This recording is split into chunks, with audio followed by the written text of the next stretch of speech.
Shalom, Bapak Ibu Saudara. Kita melanjutkan. Barangkali kita menutup kitab ini, Hakim-Hakim. Ya, kita ambil ada cerita mengenai suku Benyamin yang berperang dengan saudara-saudaranya. Jadi ceritanya begini.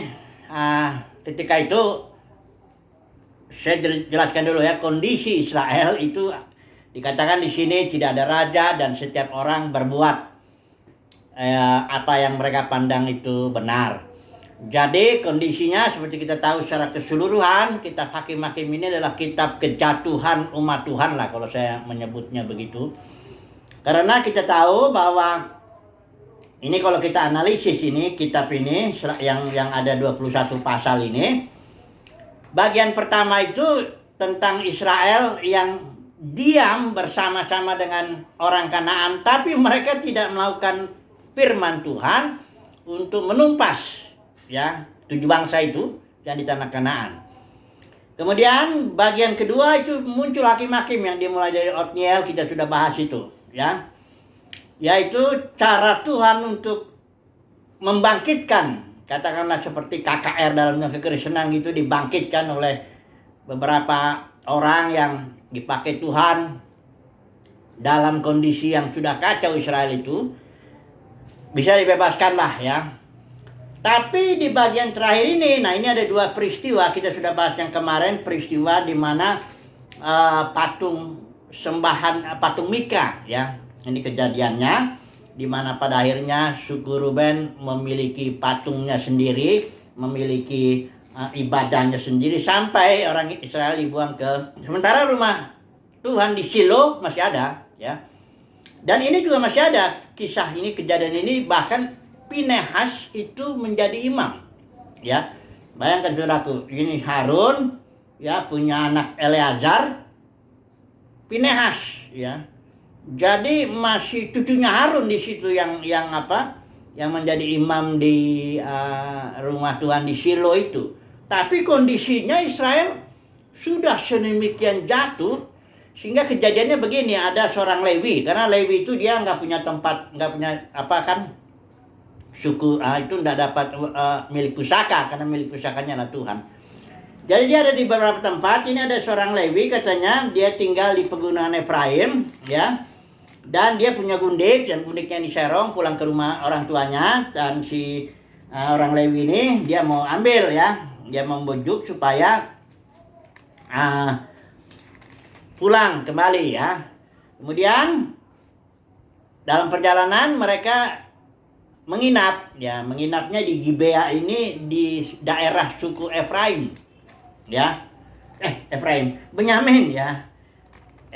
Suku Benyamin. Nah, ketika itu mereka 3 ini ya, orang Lewi itu ada gundiknya, ada bujangnya. Tiba-tiba malam-malam mereka diserbu oleh orang-orang Dursila katanya. Ini memang Alkitab nggak jelas menyebut orang Dursila itu apakah dia suku Benyamin atau ada suku Benyamin di situ ya. Karena memang daerah itu, Gibea itu memang kotanya suku Benyamin. Jadi besar kemungkinan ada orang Benyamin yang sampai berkelakuan seperti itu. Artinya mereka mau menyerang yang laki, mau dipakai ini si orang Lewi ini, artinya kayak apa ya, kalau laki dengan laki itu apa itu namanya, homo kayak gitulah, mau kayak Sodom dan Gomora itu, perbuatan cabul seperti itu ya. Kemudian karena dia tiba-tiba orang Lewi ini ngasih gundiknya itu. Nah, gundiknya itulah diperkosa, dipermainkan semalam-malam sampai mati paginya. Begitu paginya mati, orang Lewi ini bawa pulang, dipotong-potong lah menjadi 12 bagian, dibagikan kepada setiap suku. Lihat perbuatan ini, supaya suku Benyamin itu menghakimi, katakanlah begitu, yang orang Dursila yang menyerang. Enggak semua suku Benyamin menyerang begitu. Tapi masalahnya suku Benyamin malah melindungi. Enggak mau dia menyerahkan orang-orang yang berbuat cabul itu, Dursila gitu ya. Nah, ketika itulah langsung orang Israel bergeraklah, semua orang Israel serempak, karena dapat tubuhnya itu, tubuh si gundik itu yang dipotong-potong 12 bagian. Waduh, dia bilang ini perbuatan tidak pernah terjadi katanya sejak Israel keluar dari Mesir. Memang perbuatan itu sudah sangat rendah sekali. Udah sama lah dengan bangsa-bangsa sekitarnya itu. Udah seperti itulah ya Israel itu ya. Nah ketika itu kumpul lah 400.000 orang Israel itu. Suku Benyamin bukannya malah mau berpihak kepada ini, akhirnya dia malah ngumpulin juga ya Benyamin itu, mau berperang itu ya. Ada berapa ini suku Benyamin? Ada 26.000 ya, plus 700 orang yang katanya kalau pakai ketapel itu tidak pernah meleset barang satu helai rambut pun. Jadi berperanglah mereka. Yang pertama berperang Israel ya kalah ya, 22.000 jatuh orang Israel dibunuh oleh suku Benyamin. Kemudian perang kedua mereka bertanya lagi orang Israel ini kepada Tuhan. Imam Pinehas di situ sebagai apanya? Imamnya. Kemudian yang kedua kalah lagi 18.000 ya. Jadi total dari Israel udah mati 40.000 orang. Kemudian, nah yang ketiga itu mereka nangis dan tanya lagi kepada Tuhan, gimana? Apa kami serbu lagi saudara kami ini? Tuhan bilang serbu melalui Pinehas ini. Tuhan ini di ayat yang ini, ayat yang ke-28 ya, pasal yang ke-20 ini Tuhan bilang gini, majulah sebab besok aku akan menyerahkan mereka ke dalam tangan Moses suku Benyamin. Benar, maju mereka. Dan akhirnya total tuh tewas suku Benyamin 25.000-an itu. Bahkan lari tinggal 700 orang dan semua perempuan udah mati semua. Ditumpas itu Gibea itu. Ya. Udah gitu Israel menangis lah karena ini Tuhan membuat keretakan ini ya. Ini yang nanti kita akan dalam aplikasikan ini. Pasal 21 15 saya baca ya. Maka bangsa itu merasa kasihan kepada suku Benyamin karena Tuhan telah membuat keretakan di antara suku-suku Israel, di antara umat Tuhan terjadi keretakan. Istilah ini dalam Ibrani ini peretz, artinya gap, ada jarak, ada terpisahan begitu, atau break, kehancuran, perpecahan yang paling tepat ini istilahnya perpecahan. Tuhan membuat perpecahan di antara umatnya, karena umat itu sudah jatuh ke dalam kondisi yang udah sama lah dengan dunia ini lah, dengan bangsa-bangsa lain, udah sama sekali ya. Ngeri juga bahkan ya itu, karena itu percabulan laki dengan laki begitu, mau menyerbu. Dia mau yang mau dipakai sebenarnya orang Lewi ini laki. Untung orang Lewi ini kasih perempuan itu ya. Jadi udah ngeri lah ya perbuatan itu. Masih zaman Pinehas loh ya. Masih istilahnya cucunya Harun. Harun punya anak Eleazar punya anak Pinehas. Jadi harusnya sih masih berasa lah istilahnya. Harusnya Israel jangan ya masih berasa masih generasi ketiga itu sudah merosot ya.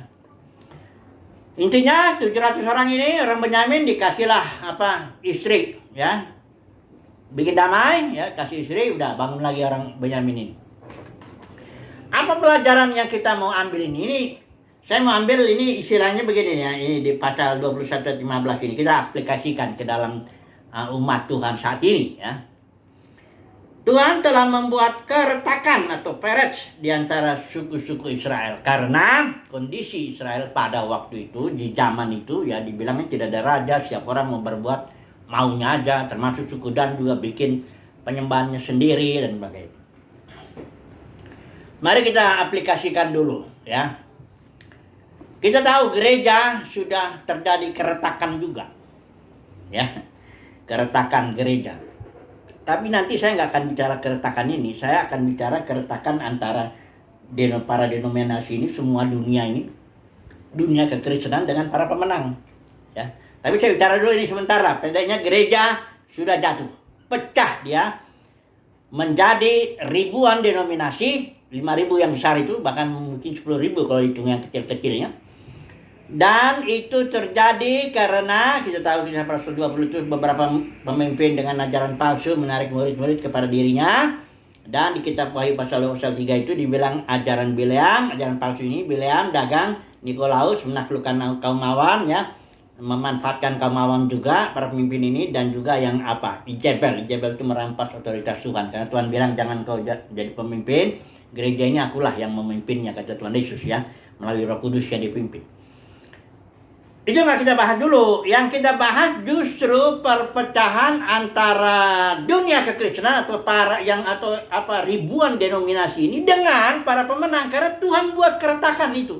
Bagaimana caranya Tuhan buat keretakan? Tuhan panggil para pemenang. Coba dulu kita baca ini ya. Ini di antara umat Tuhan ya kita bicara ya. Ini nggak ada kita bicara dunia itu di luar apa? Dunia itu dunia keagamaan. Ya nanti kita bahas juga tentang beberapa ayat dari surat Yohanes ya, atau Injil Yohanes. Coba dulu kita lihat ya.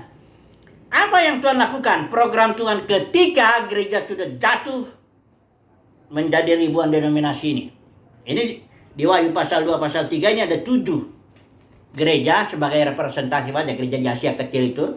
Ada Efesus ya, itu ada Smyrna, ada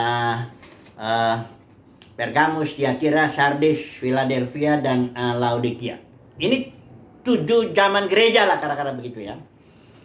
Di tiap zaman gereja, Tuhan tidak memulihkan lagi gereja yang udah hancur itu, yang karena ajaran Bileam, Nikolaus, Jezebel, nggak dipulihkan secara keseluruhan, enggak. Tapi program Tuhan memanggil para pemenang. Makanya di setiap zaman gereja ini selalu ada barang siapa menang. Pemenang ini bukan orang-orang hebat di dalam zaman-zaman gereja itu. Tapi para pemenang ini orang-orang sederhana yang tidak ambil bagian dalam 3 ajaran palsu yang sudah disahkan, diresmikan lah. Jezebel, Bileam, Nikolaus. Itu sudah dianggap benar ini. Makanya denominasi itu sudah dianggap gereja oleh para pemimpinnya itu dengan ajaran visible dan invisible church yang sudah saya pernah bahas itu ya. Jadi dalam setiap zaman Tuhan mengadakan keretakan, katakan begitu ya, keretakan di antara umatnya dengan memisahkan. Karena Tuhan panggil para pemenang sini yang akan menjadi representatif gereja yang udah jatuh itu. Para pemenang ini siapa? Bukan orang-orang hebat. Sekali lagi saya katakan, orang-orang ini, para pemenang ini orang-orang sederhana yang tidak ambil bagian. Ya besar kemungkinan bukan para pemimpin, karena para pemimpin dalam ribuan denominasi pada umumnya sudah melakukan 3 ajaran palsu ini, Bileam, Nikolaus, dan Jezebel. Ya. Jadi tidak besar kemungkinan bukan para pemenang itu orang-orang yang tersembunyi sederhana, yang dengan tulus dia melayani, tidak cari untung dari ibadah, nggak cari kekayaan, nggak cari kemuliaan manusia. Ya, orang-orang sederhana aja yang tidak ambil bagian dengan kerusuhan dunia kekristenan itulah ya. Nah, saya mau masuk satu hal lagi, bahwa Yesus dan murid-muridnya itu dibenci oleh dunia keagamaan pada zamannya. Ini yang mesti saya sampaikan dulu. Keretakan itu terjadi di zaman Yesus sudah. Yesus sudah bikin keretakan itu. Ya. Yohanes Pembaptis juga ya. Keretakannya apa? Nah, mari kita lihat dulu beberapa bagian firman Tuhan dari, kita minta bantuan dulu 1 Yohanes ini ya, dari surat-surat Yohanes. Karena begini, hanya surat ini Yohanes ini pelayanannya dia ketika gereja sudah jatuh. Petrus pelayanannya itu membangun komunitas Yahudi ya. Mereka menyebut jemaat Elohim yang batasnya nggak kota, pokoknya suku. Selama dia suku Yahudi ya itu masuk dalam komunitas Petrus yang sudah bertobat maksudnya ya. Kemudian Paulus dia Yahudi dan non Yahudi, nggak ada lagi pemisahan itu. Paulus memakai istilah tubuh Kristus, terdiri dari Yahudi dan non Yahudi. Memang nggak ada lagi pemisahan perpecahan begitu. Tubuh Kristus. Tubuh Kristus ini hanya dipakai oleh, istilah ini dipakai oleh Paulus saja, nggak dipakai Petrus, nggak dipakai Yohanes. Nah, Yohanes mulai masuk pelayanannya itu tahun 90 atau 90 Masehi. Sementara Paulus Petrus sudah mati itu di tahun 67 Masehi itu kurang lebih, Kaisar Nero. Nah, Yohanes ini melayani, nah ini banyak orang nggak lihat bahwa Rasul Yohanes melayani itu dengan cara program Tuhan itu membangkitkan para pemenang. Tuhan nggak pulihkan gereja ke gereja mula-mula, nggak lagi, nggak bisa. Kayak gelas sudah pecah, nggak bisa lagi. Tuhan programnya memanggil para pemenang dalam tiap zaman untuk merepresentatifkan gereja. Dan saya sudah nulis itu, rencana Tuhan, program Tuhan berikut adalah menampilkan para pemenang ini, dikumpulin dulu para pemenang tiap zaman di gereja, ditampilkan Roma 8 itu dengan penuh kemuliaan untuk memulihkan segala sesuatu. Saya sudah buat tulisan itu. Jadi Di sini saya mau bicara Tuhan membuat keretakan dalam dunia kekristenan. Keretakan antara apa? Antara ribuan denominasi itu dengan komunitas para pemenang yang sangat sedikit. Banyak yang dipanggil, itu yang dipanggil itu para yang di dalam ribuan denominasi itu dipanggil Tuhan itu. Betul-betul mereka juga dibaptis dengan Roh Kudus.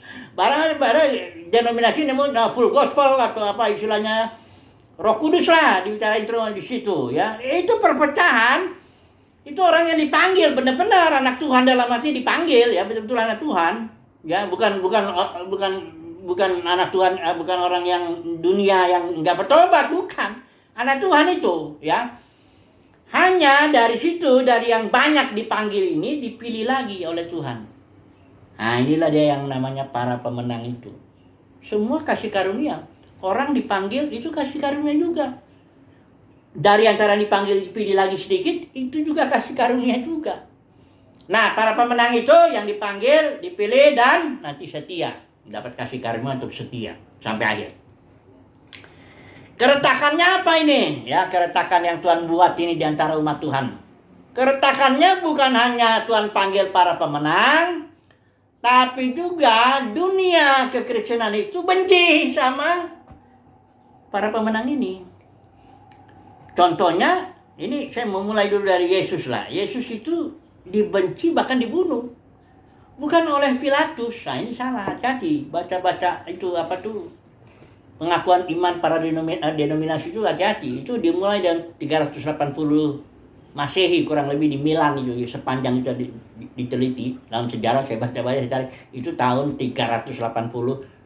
Gereja udah jatuh, udah hancur-hancuran di situ. Sudah hierarki, sudah macam-macam. Ya, banyak karunia udah hilang, udah banyak. Kalau itu saudara kalau mau lihat itu ada gereja jatuh itu sebenarnya di zaman Pak Yohanes saja udah jatuh tahun 90 Masehi. Dimulai lagi nanti dengan ajaran Ignatius 117 Masehi. Itu ajaran yang membedakan hierarki itu, Nikolaus yang membedakan bishop dengan para penatua. Jadi pengakuan iman kita ngomong gini, menderita di bawah pemerintahan Pontius Pilatus. Tidak disebut bahwa Yesus itu bukan hanya menderita, itu bahkan dibunuh oleh Sanhedrin yang adalah mahkamah agama Yahudi, Yudaisme. Itu yang bunuh Yesus. Dari mana kita tahu ya? Alkitab sendiri ngomong kok. Mari kita buka dulu ya. Saya mau menceritakan di sini ya bahwa keretakan yang Tuhan buat itu bukan hanya memanggil para pemenang, tapi dunia kekristenan membenci. Makanya Yesus bilang kalau kamu dibenci oleh, mari saya baca dulu aja ya, biar kita jelas ya. Ini saudara nggak akan temui ini banyak di buku-buku teologi ya. Saudara, saya ada buku teologi perjanjian baru yang saya udah bilang itu terjemahkan ke dalam bahasa Indonesia. Donald Guthrie, ya, dia nggak ngerti pelayanan Yohanes ini. Ya, dia bicara teologi perjanjian baru itu tematis gitu.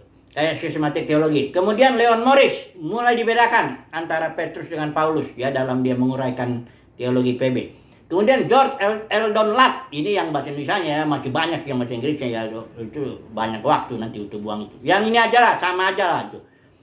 Sepanjang yang saya tahu, tidak ada orang membedakan antara ketiga ini. Melihat teologi Yohanes dengan jelas bahwa dunia yang dimaksud Yohanes itu adalah dunia keagamaan. Ya, nanti kita lihat dulu ya, sebentar di sini ya. Jadi saudara jangan pikir ada dalam STT, karena ini semua rata-rata yang buku-buku ini yang saya sebut tadi itu dipakai sebagai standar ya buku-buku teologi. Nah, jadi ini kita minta terang Tuhan lah untuk melihat ini teologi Yohanes ya. Mari kita melihat dulu di pasal 7 ini ya.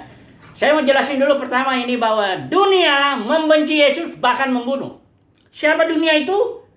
Adalah dunia keagamaan, Yudaisme. Orang Alkitab ini kalau Injil Yohanes orang-orang Yahudi bilangnya begitu. Perhatikan ini pasal 7, Yohanes pasal 7 ya. Dikatakan di sini di pasal 1 di Yudea ya, Yesus itu berjalan di Galilea karena dia tidak ingin berjalan di Yudea karena orang-orang Yahudi berusaha membunuhnya. Inilah dia bukti ya bahwa orang Yahudi di sini bukan maksudnya Rasul Yohanes itu orang-orang pungut cukai, orang-orang bawahan, bukan. Ini para pemimpin yang dimaksud orang Yahudi. Ya. Kemudian pasal 7 ayat 7-nya itu Yesus disuruh sama saudara, ayo kamu pergilah, ada pesta tabernakel di situ.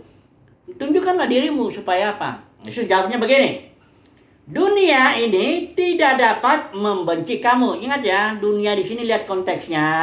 Dunia keagamaan, karena dialah yang membunuh, berusaha membunuh, dan memang kenyataannya membunuh Yesus. Jadi yang membunuh Yesus bukan Pilatus.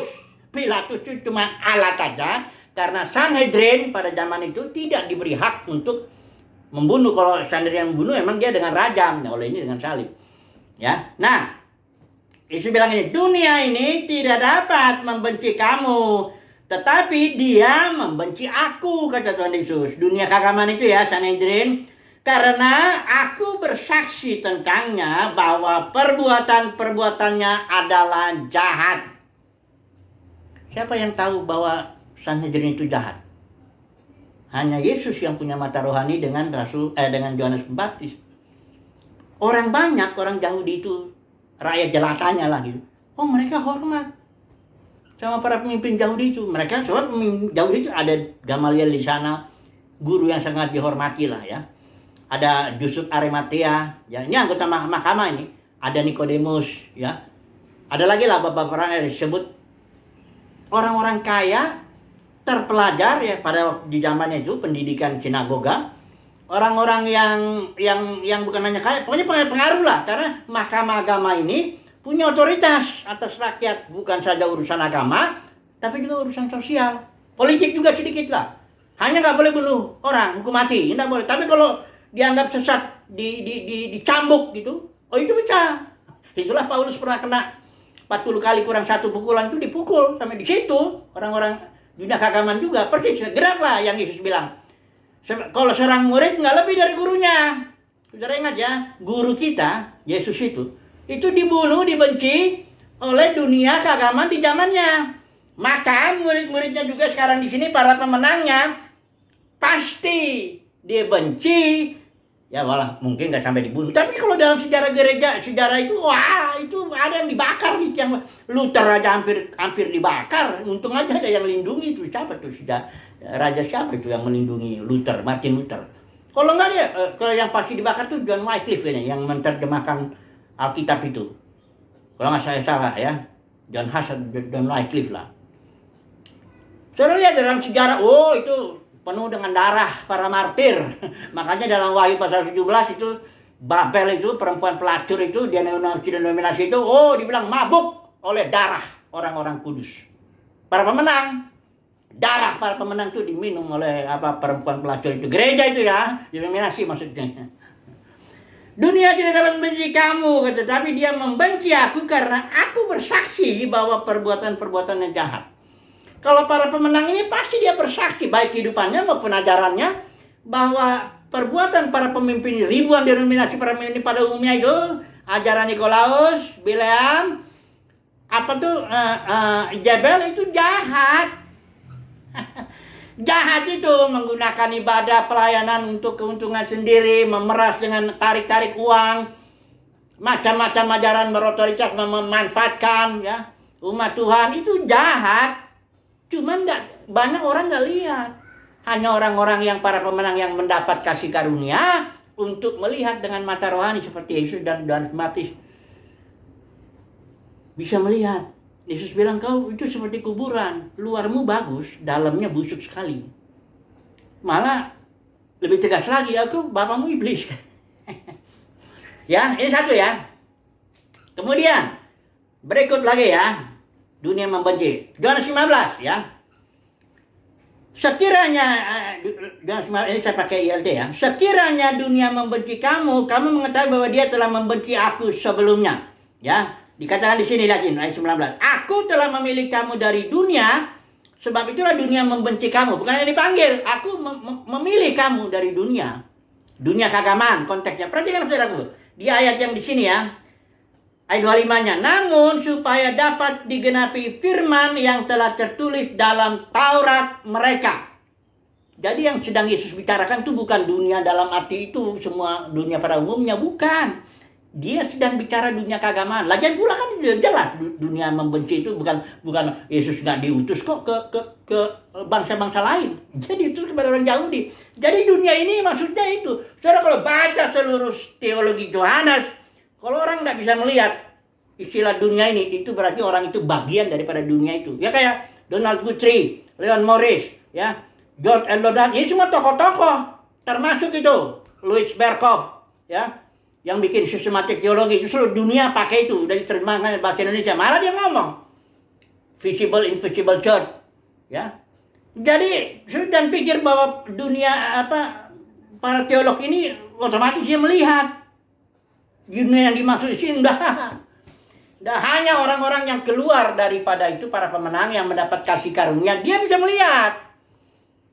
Seperti Yesus juga melihat itu, dikasih ya, dan dia ditolak. Pastilah para pemenang dikucilkan, minimal lah itu dikucilkan ya. Barangkali kita nggak sampai dibakar di tiang bakaran ya, tapi minimal dikucilkan, dianggap sesat, nggak disukai apa sebagainya lah, dibuang lah, kira-kira begitu ya.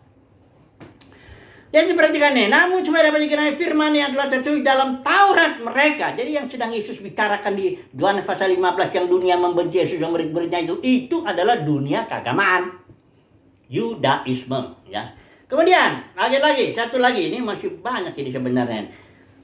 Surat Yohanes, 1 Yohanes itu. Disitu dibilang Yohanes ini ayat 3. Dia bilang, apa yang kami lihat, kami dengar, kami beritakan kepada kamu supaya kamu dapat memiliki persekutuan dengan kami. Kenapa?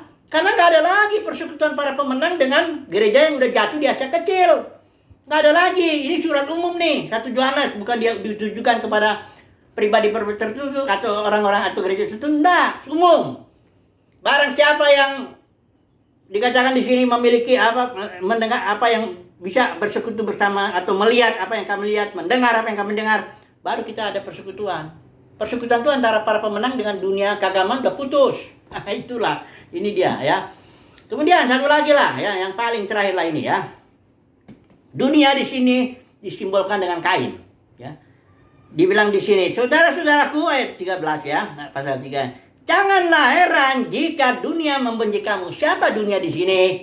Jawabnya dunia keagamaan yang disimbolkan si Kain ini. Kain dengan Habel kan sama-sama saudara tuh, ya kan? Kain juga beribadah loh. Jangan dipikir Kain nggak beribadah. Hanya ibadahnya nggak berkenan kepada Tuhan. Karena apa? Perbuatannya jahat.